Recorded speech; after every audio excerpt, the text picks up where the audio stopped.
Hello all, welcome back to my creepy little corner. I appreciate you being here. If you didn't already know, my name is Madeleine Klein and I talk about all things Canadian true crime, missing persons, mystery, and history. If you are Canadian or like true crime or both, don't forget to subscribe so you don't miss out on any of the Canadian madness you may not know about. Today I want to talk about the disappearance and murder of 36-year-old Catherine Campbell. Jordan and I just discussed this wild and tragic case on our series Canadian Gothic. I will link both of those episodes below. But I wanted to talk about it on my own channel. It's just so bizarre, the series of events that happens in such a short timeline. So Catherine Campbell was 36 years old, as I mentioned before. She grew up in Stellarton, Nova Scotia, where she spent 10 years as a volunteer firefighter before becoming a constable for the Truro Police Force at the age of 30. Although she worked in Truro, Nova Scotia, Catherine lived in Dartmouth, which is about 45 minutes away from Truro. Although she lived almost an hour away from her work, she was very punctual and very rarely missed a day of work, which is why it was very odd when she failed to show up for her 5:30 a.m. shift on Monday, September 14th, 2015. The Truro Police Department contacted Catherine's dad, Dwight, who was also a police officer, and told him, Catherine didn't show up. Her phone keeps going straight to voicemail. Can you please check on her? Dwight contacted the Halifax police to go to Catherine's Dartmouth apartment to check on her. Halifax police arrived at Catherine's Dartmouth apartment later that morning and found her car locked in the parking lot. When they knocked on the door of her residence, there was no answer, but they thankfully contacted the superintendent of the building who let them into her apartment. And when they went in, they found Catherine's 2 cats with empty food and water bowls. The TV was on, and the alarm clock in her bedroom was going off, although her bed had not been slept in. The superintendent allows police to view the building's security footage. They see Catherine get home that previous Thursday night in her police uniform. Later that night, after midnight on Friday morning, around 12:45, Catherine is seen on surveillance leaving the building, but there is no footage of her ever returning.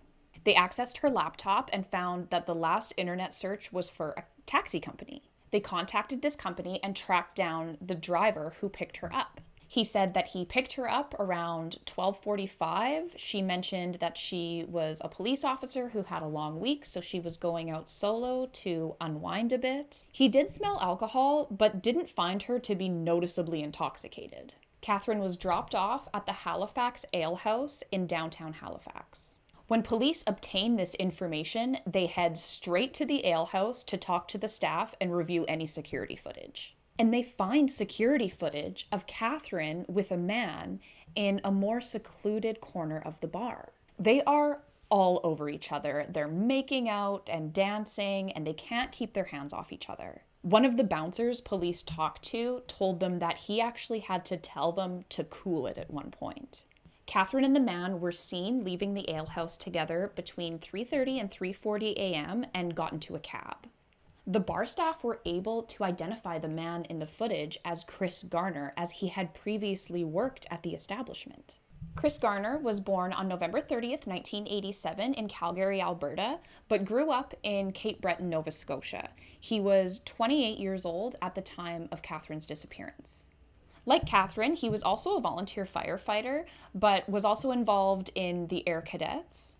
But he had worked various other jobs like personal training and in bars and restaurants. And on that Monday, September 14th, he started his first day of work selling fire safety equipment. So the cops now know who Catherine was last seen with, and they track Chris down at his new job on Tuesday, September 15th, his second day of work.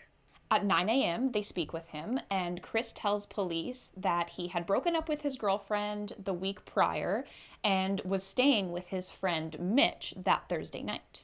The two had a few drinks, smoked some pot, and went out to the bar together.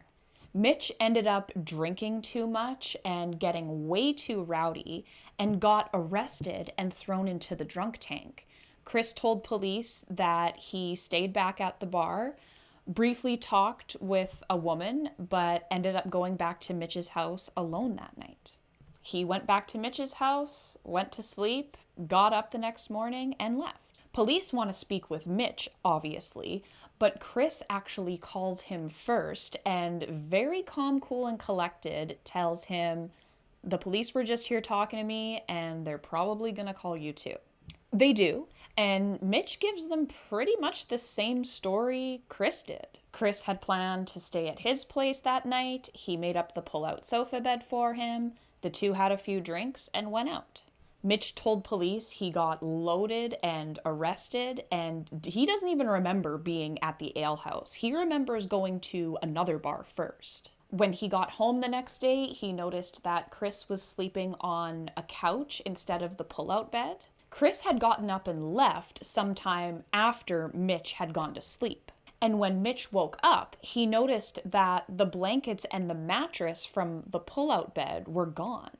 Mitch asked Chris about this, and he told him that he threw up on the bed and threw the mattress and blankets in the garbage. Mitch didn't press this issue because he assumed Chris was embarrassed about this. Mitch's apartment was directly behind a parking lot of a dermatology clinic, and the two damn near shared a parking lot. The police notice this clinic has security cameras, so they go and review the footage from early Friday morning. On this footage, they see the following. At 4:30 a.m., Chris is seen walking down the driveway barefoot, and when he gets to the end of the driveway, he kind of does a once-over, turns back around, and goes back to the apartment. 15 minutes later, at 4:45 a.m., Chris leaves the apartment again, still barefoot, walks down the driveway and out of the sight of the security cameras. But he returned very shortly after, dragging a green bin to the back of Mitch's place. At 4:50 a.m., 5 minutes later, Chris is seen dragging the green bin from the house with the mattress on top of it. He stops to lean the mattress against a tree and continues on with just the green bin. As he's leaving the driveway, you can see Chris stop, pick something up off of the ground, kind of look at it, and then throw it on the roof of an adjacent building. He continues with the green bin until he is out of sight of the cameras. At 5:30 a.m., Chris returns to the apartment, still with no shoes on, and also without the green bin. That was enough red flags for police to start searching garbage bins and green bins in the area. Chris was on foot for only about 40 minutes, so he couldn't have gone far. In a garbage can just across the street, the police find Catherine's car keys, gym membership, and a shirt. They also accessed the roof of the building that they had seen Chris throw something on, and there they found Catherine's silver necklace. They searched every garbage and green bin in that area that evening and found nothing else until just before midnight on Tuesday, September 15th. In a small wooded area, only about 7 minutes from Mitch's door, they spotted a green bin that had been knocked over. Just 500 feet away, down an embankment, they located the body of Catherine Campbell face down with a chair placed on top of her. She had 2 black eyes, a broken nose, and her cause of death was ruled as strangulation. After their interview with Chris on Tuesday, they began to surveil him. Less than an hour after discovering Catherine's body, an undercover cop outside of Chris's house saw him walk out with a bag and get into his girlfriend's car, who he had already gotten back together with. Chris drove away and toward the downtown area where the surveillance team followed. It was becoming more clear Chris was headed toward the location of Catherine's body. The surveillance team radioed to the many police officers working at the scene to take down any caution tape markers and hide. Chris was returning to the scene. Chris drove past Mitch's house and was stopped at a light. When the light turned green, he just stayed there briefly, like contemplating life. He then just continued on driving, circling back to his girlfriend's house, arriving at about 1:30 a.m. Upon arriving to the house, police arrested Chris for the murder of Catherine Campbell. When they searched the vehicle, they found a tarp, work gloves, tape, rope, and gasoline.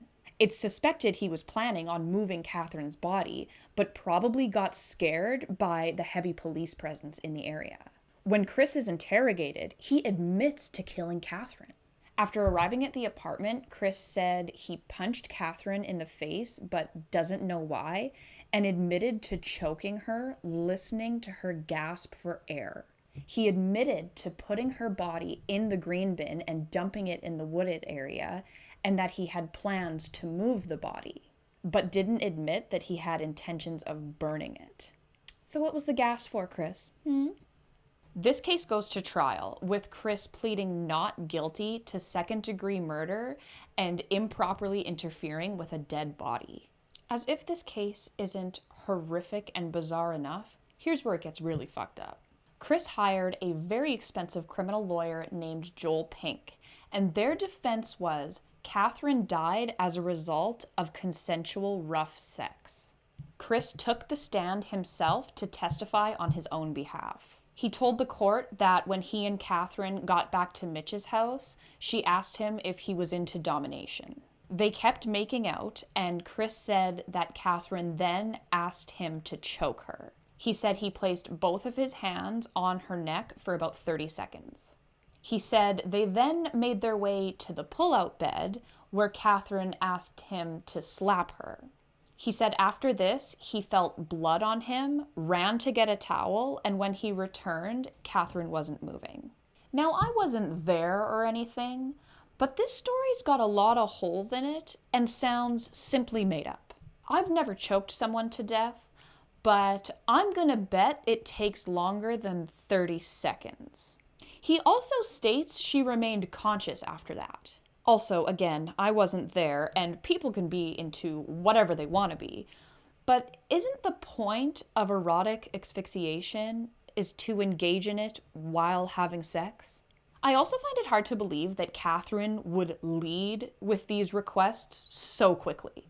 The two left the bar at about 3:40, so let's say they got back to Mitch's house at about 3:45. And then the first surveillance footage of Chris is time-stamped for 4:30. 45 minutes? That's an incredibly short amount of time. And like I said, something tells me Catherine didn't jump right into dominance and choking the second they stepped through the door. Chris stated he panicked and remembers folding the mattress, but not putting Catherine into the green bin. Chris remembers waking up, leaving Mitch's house to go to his dad's, and then later that day patching things up with his girlfriend, Brittany. So they broke up for like 24 to 48 hours. He killed someone, and then they got back together.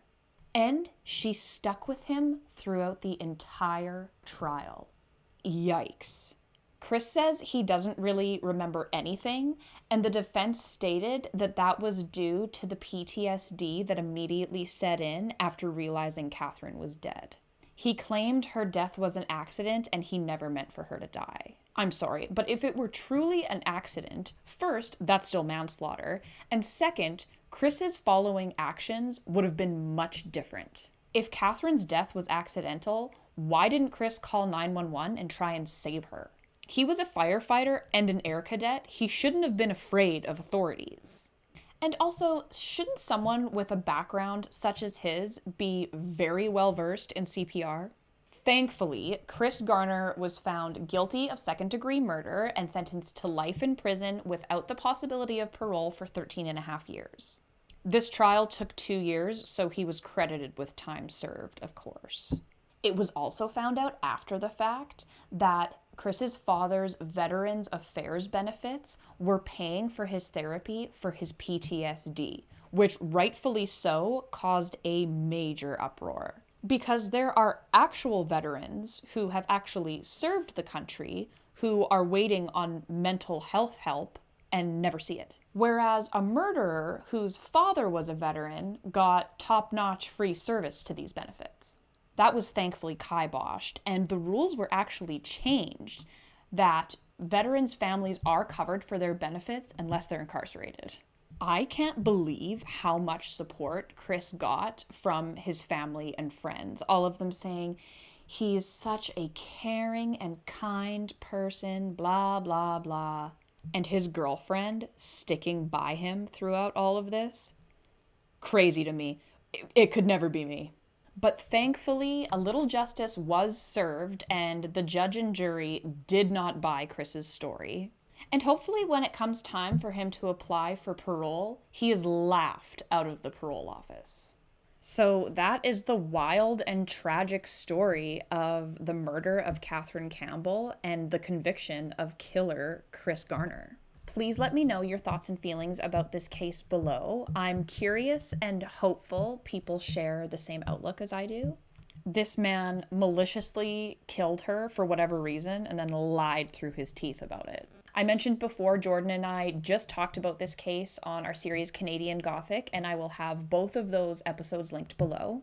I will also have a link to Chris Garner's interrogation below as well. But that is it for me for this week. Let me know who you'd like to hear me talk about next week.